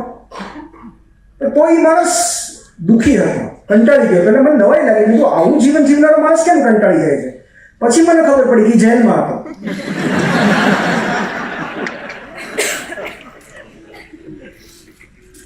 હમણાં મને પેશન્ટ એવું કીધું કે નિમિતભાઈ તમારા પુસ્તકો જેલમાં છે. હો એટલે મેં એમ તમે વાંચ્યા? તો કે હું 1 વર્ષ અંદર જેલ ને એમ. હવે સામાન્ય રીતે પુસ્તકો જ્યાં હોય ને ત્યાં થોડું મન લલચાય આપણું. એટલે મેં તો બીજા કયા છે? એટલે પછી એમણે કીધું કે જો આ છે ને મેં બધા વાંચ્યા. એને જે 1 વર્ષ રહ્યા અંદર, પણ એમણે મારા પુસ્તકો ત્યાં વાંચ્યા, બીજા પણ એમણે 3-4 પુસ્તકોનો ઉલ્લેખ કર્યો. એટલે મારાથી નીકળી ગયું અરે વાહ એમ. એટલે મને કે હું અંદર જઈ આવું તમે એટલા બધા હરખાવ છો. મેં એનાથી હરખ એનો છે કે અંદર ગયા પછી તમે વાંચ્યું. અને હું ઘણી વાર મજાકમાં કહેતો છું કે અત્યારે તમને સમય ન મળે વાંચવાનો તો ચિંતા ના કરતા, જેલમાં તો મળશે. એટલે it is a matter of perspective. પણ જે નેક્સ્ટ વાત છે ચેલેન્જીસની, તો પ્લીઝ હા એક બહુ સરસ પુસ્તક છે ધ કમ્ફર્ટ ક્રાઇસિસ. બહુ જ અદ્ભુત બુક છે. એક જ લાઈનમાં હું તમને પુસ્તકનો સાર કહી દઉં. Next so modern life is too easy and that's a problem. આપણી પાસે સંઘર્ષો જ નથી, પડકારો જ નથી, ચેલેન્જીસ જ નથી. એસી રૂમ થઈ ગયા, બધું ઓનલાઈન શોપિંગ, બિગ બાસ્કેટ ને કેટલું બધું, રિલાયન્સ સ્માર્ટ બધું ઘરે આવે છે. તમે ખાલી ઓનલાઈન ઓર્ડર કરી દો 10 મિનિટમાં પહોંચી જાય. ફૂડ ઘરે, ગ્રોસરી ઘરે, શોપિંગ ઘરે, બહાર જ નથી નીકળવાનું. ટ્રાન્સપોર્ટેશન એટલું ઇઝી બની ગયું છે.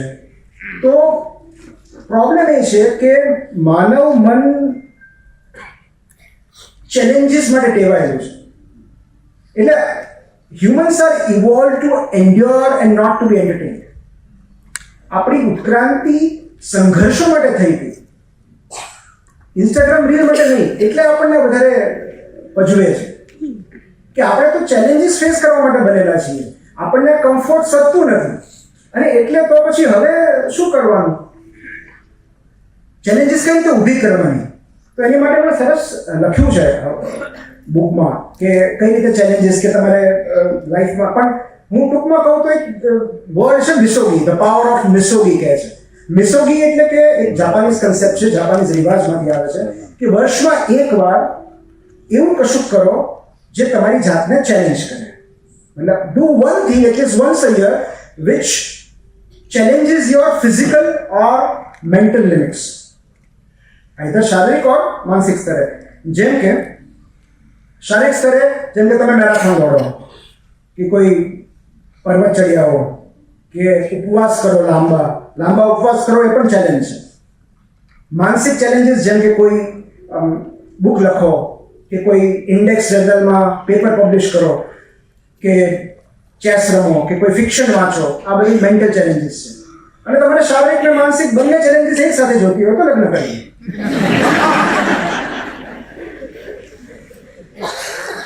પછી દરરોજ સવારે ઉઠીને તમને પડકારોને કોઈ ખોટ જ નહીં રહે, તાણ જ નહીં.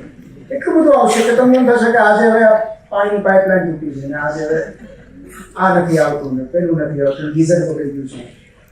પણ જ્યારે પણ તમે કશું ચેલેન્જિંગ કરો છો ને ત્યારે તમને બહુ જ સારું લાગે છે.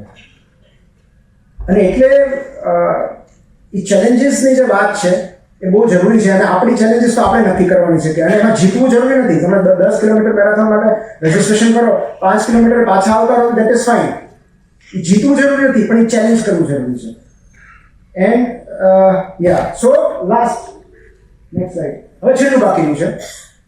હવે નાવ યુ ટેલ મી કે આટલું આપણે કર્યું, what should be the peak of this? આ હાયરાર્કીની પીક શું હોવી જોઈએ? કઈ એવી એક્ટિવિટી કે જે તમને એવું લાગે કે યાર હવે તો સુસાઇડ બીજા કર્યા, આ જગતને આપણી બહુ જરૂર છે. વન એક્ટિવિટી જે તમે કરશો, you will feel this world needs you, wants you. આ જગતને તમારી જરૂર છે. Any guesses? Love yourself. Sorry? Helping others. Love yourself. એનાથી પણ આગળ Helping others. હેલ્પિંગ અધર્સ તો આવી ગયું. સેવા હેલ્પ આવી ગયું. એક્સેપ્ટન્સ તો પહેલા જ કે accept your existence. Gratitude. Sorry? Charity. Okay, charity we can accept, પણ અગેન શેર હેલ્પ એક્સપ્રેસમાં શેર ને હેલ્પમાં ચેરિટી આવી શકે. No, this is above all. This is above all. You are the best creation. Yes. Next slide. Create something. This is the epitome. This is the peak of the hierarchy. કારણ કે એવું કહેવાય છે કે સાધક જ્યારે સ્વની ખોજમાં નીકળે છે ત્યારે સર્જન તરફ વળે છે. So when you want to explore yourself, create something. અને ક્રિએશન બીજું કશું જ નથી, એ જાત સાથેની એક રોમેન્ટિક એક્ટ છે. Because when you create something, તમે કન્ઝ્યુમરમાંથી કોન્ટ્રીબ્યુટર બની જાઓ છો. You are no longer a consumer, you are a creator now, you are a contributor. તમે સમાજને કંઈક આપી રહ્યા છો. અને ક્રિએશન છે ને એ see there is a difference between construction and creation. કન્સ્ટ્રક્શનનો તફાવત એ, કન્સ્ટ્રક્શન શું હોય કે કોઈ અંડર કન્સ્ટ્રક્શન બિલ્ડિંગ હોય ને તો એ તમને ખંડેર લાગે કે હજી ક્યાં પૂરું થયું છે, એ પૂરું થશે પછી સુંદર લાગશે. સો કન્સ્ટ્રક્શન હોય ને એ પૂરું થયા પછી તમને સુંદર લાગે છે. ક્રિએશન તો જ્યારે પ્રક્રિયા ચાલુ હોય ને ત્યાંથી તમને સુંદર લાગે. પૂછો કોઈ માતાને, જે દિવસથી ખબર પડે કે પ્રેગ્નન્સી ટેસ્ટ પોઝિટિવ છે, ખબર પડે કે સોનોગ્રાફીમાં બચ્ચું દેખાય છે, જગત તો પછી જુએ છે. માતા સૌથી પહેલા પ્રેમમાં પડે એ સર્જનના, કે હું જગતને કશું આપી રહી છું, સમાજને કશું આપી રહી. સો એ કોઈ પણ ક્રિએશન હોઈ શકે. અને શું ક્રિએટ કરી શકાય મેં મારી સમજણ પ્રમાણે એક સ્લાઇડ બનાવી છે, એ હું તમને હમણાં કહું. પણ the act of creating gives you the sense of meaning and joy. અને કઈ 10 વસ્તુ છે? યસ. સો આમાં ઘણું બધું કદાચ રહી ગયું છે, પણ these are the 10 things a human being can create. Art, craft, writing, music, food, ideas, business, lastly community. કાલે મને નિમેશભાઈ કહ્યું કે મને બહુ સારું લાગે છે આ બધા પ્રોગ્રામ અમારા થકી થઈ રહ્યા છે, નિમિત્રોમ થકી મને બહુ આનંદ લાગે છે. અને ત્યારે મેં એમને કીધું કે because you are creating a community. So નિમિત્રોમ ઇઝ અ કોમ્યુનિટી. જ્યારે તમે લાઇક માઇન્ડેડ લોકોને ભેગા કરો છો, કોઈ એક સરસ મજાની વાત શેર કરો છો, વિચાર શેર કરો છો, you are creating a community. તો જ્યારે પણ આ તમે કશું પણ ક્રિએટ કરશો, એ ઇવન ફૂડ હોય સિમ્પલ, તમે ખાવાનું બનાવશો તો તમને સારું ફીલ થશે, because you are creating something. So creation is the ultimate goal, જો તમે ત્યાં સુધી પહોંચી શકો તો. પણ we have to start with the base, પાયાથી શરૂઆત કરવી પડે. And the takeaway is કે the same mind that things of ending life can also be trained to fall in love with it again. જે બીમાર ચિત્તને મરી જવાના વિચારો આવે છે એ જ બીમાર ચિત્તને તાલીમ આપીને ફરીથી જીવનના પ્રેમમાં પાડી શકાય. તાલીમ કોણ આપશે? એ તો આપણે જ આપવી પડશે. એક બહુ સરસ પિક્ચર મારે તમારી સાથે શેર કરવું છે. Next slide please. આ મારી દીકરી 13 વર્ષની છે. ગયા વર્ષે એણે આ પેઇન્ટ કરેલું, ડ્રો કરેલું કે things that make me happy. એટલે એને જે વસ્તુઓ ખુશ કરે છે ને એને આ ડ્રો કર્યું છે અને બહુ સુંદર છે. તમે જુઓ, કદાચ આપણને એવું લાગે કે આપણને પણ એ જ વસ્તુ ખુશ કરે છે. એને ઉપર છે ને લાઇટિંગ છે, પ્લાન્ટ્સ છે, ફેમિલી છે, પછી માસી ને મામા છે, પાણીપુરી જો સાઈડમાં, આઈસ્ક્રીમ, મેંગો, પછી જો અહીંયા બીચ દોર્યો છે, દરિયા કિનારાનો બહુ ગમે, music, dogs, pets, moon, basketball, flowers, Diwali, milkshakes. જીવન આટલું જ છે. આપણે કોમ્પ્લિકેટ કરીએ છીએ.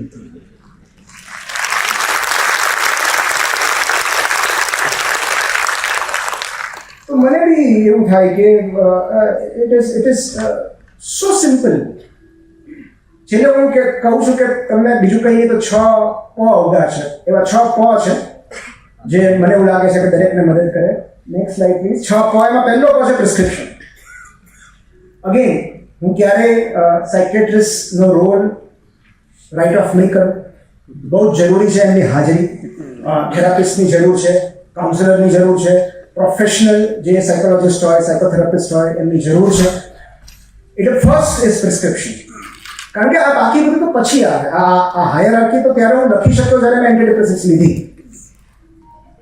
તો પણ ઘણા બધા એવા છે કે જેમને માત્ર એટલું પર્યાપ્ત નથી અથવા એનાથી ફાયદો નથી. એટલે આપણે આખો પિરામિડ રચવો પડે. બીજો તો છે પ્રિયજન, loved ones. They are our best therapist, કારણ કે they are our committed audience, faithful listeners. ત્રીજો કો છે પુસ્તકો. ચોથો કો છે પ્રવાસ અને પ્રકૃતિ. એક જ મિનિટ. આપણી મોટાભાગની માનસિક યાતનાઓ પ્રવાસ અને પ્રકૃતિના અભાવમાંથી ઉદ્ભવે છે. Because we don't travel enough.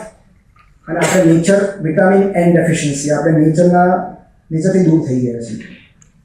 અને આ જે કમ્ફર્ટ ક્રાઇસિસ છે એમાં અંગેની જ વાત આવે છે કે તમે નેચર કેટલું કન્ઝ્યુમ કરો છો. જે રીતે ડાયટિશિયન હોય ને એમાં ફોરેસ્ટિશિયન છે.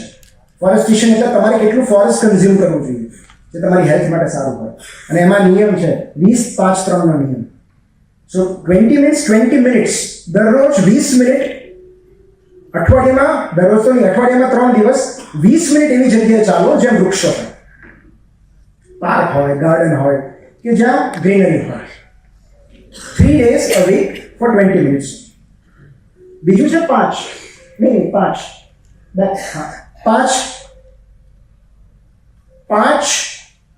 કલાક તમે સેમી વાઇલ્ડ નેચરમાં ગાળો. તળાવે જાઓ, દરિયા કિનારે જાઓ, કે કોઈ જંગલ કે ખુલ્લા મેદાનમાં જાઓ કે જ્યાં ખૂબ બધા વૃક્ષો હોય, ગાર્ડ હોય, ત્યાં આગળ જાઓ. અને લાસ્ટ ઇઝ 3, એટલે કે 3 દિવસ સંપૂર્ણ વાઇલ્ડ નેચરમાં ગાળો. એવરી યરલી, એન્યુઅલી, દર વર્ષે 3 દિવસ, કે જ્યાં નેટવર્ક ના આવતું હોય, કોઈ સિવિલાઇઝેશન ન હોય. તો આટલું નેચર તમારે કન્ઝ્યુમ કરવું જોઈએ. નેક્સ્ટ ઇઝ પરિશ્રમ. બંને શારીરિક અને માનસિક. જે આપણે વાત કરી, માનસિક પરિશ્રમ એટલે ધ્યાન. લાસ્ટ ઇઝ પ્રાર્થના. પ્રાર્થનામાં બી માંગવાનું નહીં, ગ્રેટિટ્યુડ. કારણ કે તમારી પાસે જે છે એનો તમે આભાર માનશો ને પછી અનેક ગણું વધારે આવશે. અમે અનુભવેલું છે. Just start feeling grateful four what you have and you will get plenty. બહુ જ બધું આવશે. તમે જે છે એની તો કદર કરો પહેલા. અને આ બહુ જ જરૂરી છે. જે મળ્યું છે એનો આભાર, અને નથી મળ્યું એનો સ્વીકાર. તો ગ્રેટિટ્યુડ. અને ગ્રેટિટ્યુડ આપણને બહુ સારી રીતે ટ્રેન કરે છે. It is a mental muscle. તમે દરેક વખતે તમારે એ યાદ કરવું પડે કે આમાં હું કઈ રીતે આભાર માનું ઈશ્વરનો.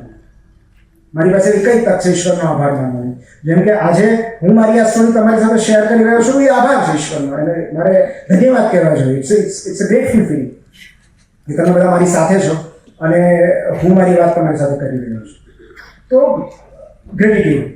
એક આ વાત તમને કહી દઉં કે એક બહુ સરસ બુક છે હેપીનેસ હેક્સ. એમાં એવી લીઝર એક્ટિવિટી છે 33 દેશમાં એ લોકોએ સર્વે કર્યો કે એવી કઈ 6 પ્રવૃત્તિ છે જે માનવ મનને સૌથી વધારે આનંદ આપે છે. અને પછી એ લોકોએ એનું ક્રોનોલોજી ગોઠવ્યું 1 2 3 4 5 6 બરાબર. તો એ મેં ઢાંકી દીધું છે કારણ કે મારે તમારી સાથે એ શેર કરવું છે. તો 6 જે છે ને નેક્સ્ટ 6 જે છે ને બસ એ છે અટેન્ડિંગ સ્પોર્ટ ઇવેન્ટ્સ. તમે કોઈ પણ એક સ્પોર્ટને ફોલો કરો એ બહુ જરૂરી છે મેન્ટલ હેલ્થ માટે. ભલે પછી ફાઇનલમાં હારી જઈને હાર્ટ બ્રેક થાય પણ પછી T20 વર્લ્ડ કપ જીતશું, પછી ચેમ્પિયન્સ ટ્રોફી જીતશું. તો ફોલો એની સ્પોર્ટ. તમે રમતા હો તો ઉત્તમ, પણ ન રમો તો કોઈ એક સ્પોર્ટને ફોલો કરો. બેડમિન્ટન છે, ટેનિસ છે, ક્રિકેટ છે, એનીથિંગ. સો આ સર્વે ને જે 6th છે, 5th is listening to music.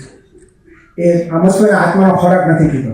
તો you just listen to music, તમારું બનતું and you will feel good. તમને ખરેખર એવું થશે કે અંદર કશું કનેક્ટ થયું છે. જે 4th એક્ટિવિટી હતી એ હતી ગેટિંગ ટુગેધર વિથ રિલેટિવ્સ. આમાં એણે મિત્રો નથી લખ્યા, એ જાણી જોઈને નથી લખ્યા કારણ કે મિત્રોને મળ્યા પછી એની 3 એટેન્ડિંગ કલ્ચરલ ઇવેન્ટ્સ. તમે કોઈ સાંસ્કૃતિક કાર્યક્રમ કે આવા કાર્યક્રમ, નાટકો એ બધું જોયા પછી વધારે મજા આવે છે. સો ધીસ ઇઝ અને આ મારું લિસ્ટ નથી. આ 33 કન્ટ્રીઝમાં જે એ લોકોએ સર્વે કર્યો છે એનું કારણ છે જે આ બુકમાં એના રેફરન્સીસ સાથે છે. એ કયા પેપરમાં છે. Second, reading books. આમાં તો કોઈ વિવાદ જ નથી. બુક્સ પહેલીમાં એક મિનિટ હમણાં શેર કરતા. હા, પહેલીમાં મારે તમને ગેસ કરવા રહ્યા છે કે પહેલી એક્ટિવિટી કઈ હશે કે જે સૌથી વધારે માનવ મનને આનંદ આપે છે. સ્લીપિંગ. વાહ, તમે મારા જેવા ઊંઘ છે ને એ આશીર્વાદ છે ઈશ્વર. Travelling, sharing, Food. મને કહું શું છે બતાવો તો. શોપિંગ. જો બધા ખાલી પાડવા એમાં ઇનોર્બિટ વાળા તો ખાસ પાડે. પણ તમે જુઓ આ બધા તો ડેવલપ કન્ટ્રીમાં થયેલા હતા એટલે શોપિંગ છે. આપણે તો કેટલા બધા મધ્યમ વર્ગના હોય ને, બધાને શોપિંગ ન પરવડે. દરેક વખતે મેન્ટલ હેલ્થ ઇમ્પ્રૂવ કરવા માટે શોપિંગ કરે તો પછી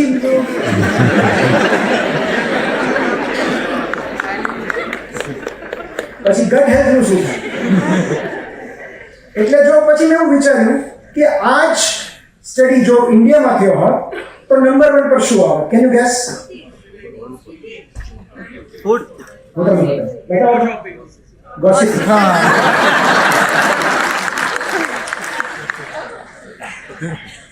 કેટલી આનંદની પ્રવૃત્તિ છે કેટલા ઘરમાં કલાકો નીકળી જાય. કે કલાકો નીકળી જાય અને લોકો એનાથી જોડાય છે કે જ્યાં સુધી ગોસિપ ન કરે ત્યાં સુધી લોકો જોડાતા નથી.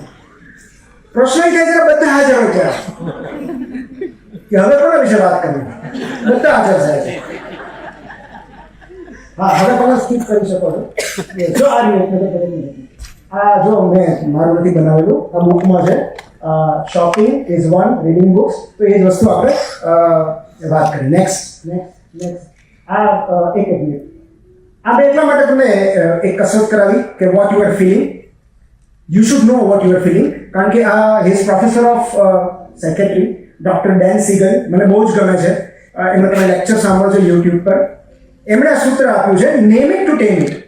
એટલે કે name your feeling to tame it. So જેવું તમે ફિલિંગને નામ આપી દો છો તમે 50% રિલીફ અનુભવશો. For example, I am feeling depressed. I am not depressed, I am feeling depressed. અને આની પાછળ એક ન્યુરો સાયન્ટિફિક રીઝન રહેલું છે. કારણ કે આપણું lower brain and upper brain એટલે પ્રીફ્રોન્ટલ કોર્ટેક્સ અને જે આપણું એમિગડેલા કહેવાય એ બે વચ્ચે સેતુ બનતા વાર લાગે છે. What you are feeling is here. Okay, so અહીંથી એ ફીલ ઇમોશન્સ અહીંયા આવેલા હોય છે. પ્રીફ્રોન્ટલ કોર્ટેક્સ છે આપણું લોજિકલ બ્રેઇન છે થોડું, તો એના સુધી આ પહોંચતા વાર લાગે છે અને આપણે આના કારણે દુઃખી થઈએ છીએ. તો જ્યારે આપણે એને નેમ આપીએ છીએ, આઈ am feeling depressed, excited, disappointed, સ્યુસાઇડલ, જે બી આપણે કહીએ છીએ, ત્યારે આના સુધી મેસેજ પહોંચે છે. પ્રીફ્રન્ટલ કોર્ટેક્સ સુધી. અને એ આ મનને શાંત પાડે છે કે એવું કાંઈ નથી, કોઈ આગ તૂટી નથી પડવાનું, relax. So you are your best therapist. આપણા બધી ગોઠવણ અહીંયા છે જ. એટલે એમણે કહ્યું name it to tame it. So what you are feeling you should know. અને એટલે જનરલીનો કન્સેપ્ટ છે. તમે લખશો તો ખબર પડશે ને તમે શું અનુભવો છો. અને once you are aware of that feeling you are done. બસ એટલું જ કરવાનું છે કે આઈ એમ ફિલિંગ ધીસ. કારણ કે feelings eventually will pass. 90 second rule છે. એક બહુ સરસ બુક છે, માય સ્ટ્રોક ઓફ ઇનસાઇટ એવી કંઈ. એ ન્યુરોસાયન્ટિસ્ટે લખી છે કે એમને પેરાલિસિસ થયું, એક અંગનો સ્ટ્રોક આવ્યો, માય સ્ટ્રોક ઓફ ઇનસાઇટ લગભગ એવું છે કે પેરાલિસિસ થયું, એમનું એક અંગ ખોટું પડી ગયું અને ત્યારે બ્રેઇનના પણ અમુક ભાગમાં લોહી પહોંચતું બંધ થઈ ગયું. અને પછી એમને ખબર પડી કે જીવન કેટલું સુંદર છે. અચાનક સ્ટ્રોક પછી કોઈ ચિંતા નહીં, કોઈ એન્ઝાઇટી નહીં, કોઈ ડિપ્રેશન નહીં. અને પછી એમણે ફંક્શનલ એમઆરઆઈ કર્યો કે કયા ભાગ હતા જેને લોહી પહોંચવાનું બંધ થયું છે. તો એના પરથી એમણે બુક લખી જેમાં મેં લખ્યું છે 90 સેકન્ડ રૂલ, કે કોઈ પણ ફિલિંગ 90 સેકન્ડ જ ટકે છે, પછી તો એની આફ્ટર ઇફેક્ટ્સ હોય. તો કોઈ તમને રિજેક્ટ કર્યા, that feeling will last only for 90 seconds. આ એમનું એવું કહેવું છે. એન્ડ ઇન અ વે તમે જાતે ટ્રાય કરી શકો કે આઈ એમ ફિલિંગ વોટ, એ લખ્યા પછી એ ફિલિંગ કેટલો સમય ટકે છે. So name it to tame it. Okay, next. Fine. અમારે બહુ જ ગમતું છે કોટ, એટલે છેલ્લી બે ત્રણ slide. To survive you must tell stories. વાર્તા કહેતા રહો, લોકોને તમારી જે વ્યથાઓ છે એ વ્યથા કથા શેર કરતા રહો, આજુબાજુના લોકો સાથે, મિત્રો સાથે, જેની પણ સાથે કરવી હોય એની સાથે, પણ you must tell stories. Next. અમારી કોટ છે, life is not an emergency. જીવન એ કોઈ એમ્બ્યુલન્સમાં આવેલી ઇમરજન્સી નથી કે તમારે તાત્કાલિક એટેન્ડ કરવું પડે. તમે જેટલા શાંતિથી અને નિરાશથી જીવી શકો એટલા દૂર સુધી જઈ શકો. Next. What doesn't kill you makes you stronger. આ મારું ફેવરિટ કોટ છે, નિશ્ચયની, કે તમને મારી ન નાખે એવી દરેક દુર્ઘટના, દરેક પ્રસંગ તમને વધુ મજબૂત બનાવે છે. એન્ડ આઈ થિંક હવે વિડીયોનો સમય થઈ ગયો છે, તો છેલ્લે હું તમને એની પૂર્વ ભૂમિકા બાંધી દઉં. એક મિનિટ હું એની પૂર્વ ભૂમિકા બાંધી દઉં કે આઈ વોન્ટ કે મેં આ સ્લાઇડ એટલે છેલ્લે રાખી છે કારણ કે આઈ વોન્ટ કે તમે આ વિડીયો જોઈને જાઓ. ખાલી 20 સેકન્ડનો વિડીયો છે. આ વિડીયો ભાવનગરમાં એક રિહેબ સેન્ટર છે, સ્પર્શ કેર સેન્ટર, જ્યાં કેન્સરગ્રસ્ત પેશન્ટ્સનું રિહેબ ચાલે છે. જેમને અને આપણે ત્યાં મોટાભાગના, બિકોઝ ટોબેકો આપણા કોમન છે એટલે મોટાભાગે જોવાના ઓરલ કેન્સર હોય, હેડ એન્ડ નેકના, એટલે પેલું કમાન્ડો ઓપરેશન કર્યું હોય, એથી જડબું કાઢી લીધેલું હોય, બ્રેસ્ટ કેન્સર કોમન છે. તો એવા બધા લોકોનું ત્યાં રિહેબ ચાલે, ફિઝિયોથેરાપી ચાલે, કાઉન્સેલિંગ ચાલે. તો મારી વાઈફ ત્યાં સેવા આપવા માટે જાય છે દર શુક્રવારે, હોમિયોપેથી એ લોકોને ઓફર કરવા માટે. ત્યાંના જે સંચાલક છે જ્યોતિકાબેન, એ અમેરિકાના છે પણ મૂળ ભાવનગરના છે. જ્યારે ભાવનગર આવે ત્યારે આ સેન્ટર એનું સંચાલન કરે છે. બહુ સુંદર પ્રવૃત્તિઓ કરી રહ્યા છે. તો એમનો એક વિડીયો મારી પાસે હતો અને મને થયું કે મારે તમારી સાથે શેર કરવું જોઈએ. આ વિડીયોમાં એ બધા જે આમાં કેટલાક તો ટર્મિનલ સ્ટેજના છે, જે કીમો લે છે, રેડિયો લે છે, જે બરાબર ચાલી નથી શકતા, એ બધા ડાન્સ કરે છે. અને 20 સેકન્ડનો વિડીયો તમે ખાલી ધ્યાનમાં રાખજો, યાદ રાખજો કે જો આ લોકો આટલા ખુશ રહી શકે તો આપણી પાસે ન જીવવાનું કંઈ બહાનું છે. પ્લીઝ.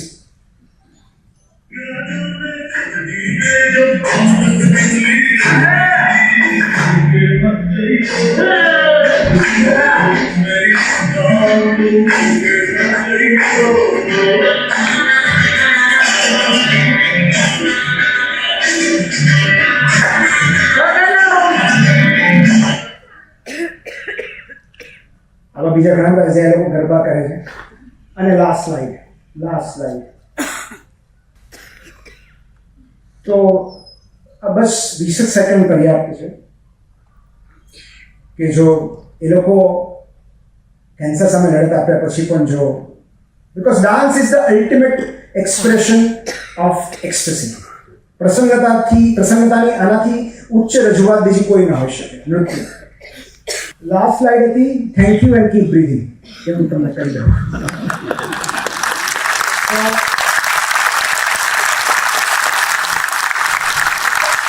જસ્ટ કીપ બ્રીથિંગ કારણ કે ક્યારેક એટલું જ પર્યાપ્ત હોય છે તમે તમારા શ્વાસ બંધ ન કરો ને એટલો ઉપકાર આ યુનિવર્સ પર કરશો ખાલી બાકી બધું આપશે અને જેમ માય એન્જલોએ કહ્યું એમ કે બી રેનબો ઇન સમવન્સ ક્લાઉડ એ બહુ જરૂરી છે કારણ કે મેં એવું બહુ સરસ એક વિધાન વાંચ્યું હતું કે બધો ભાર બધી વ્યથા બધી તકલીફો ત્યાં સુધી જ છે જ્યાં સુધી આપણે કશાકને મારું કહીએ છીએ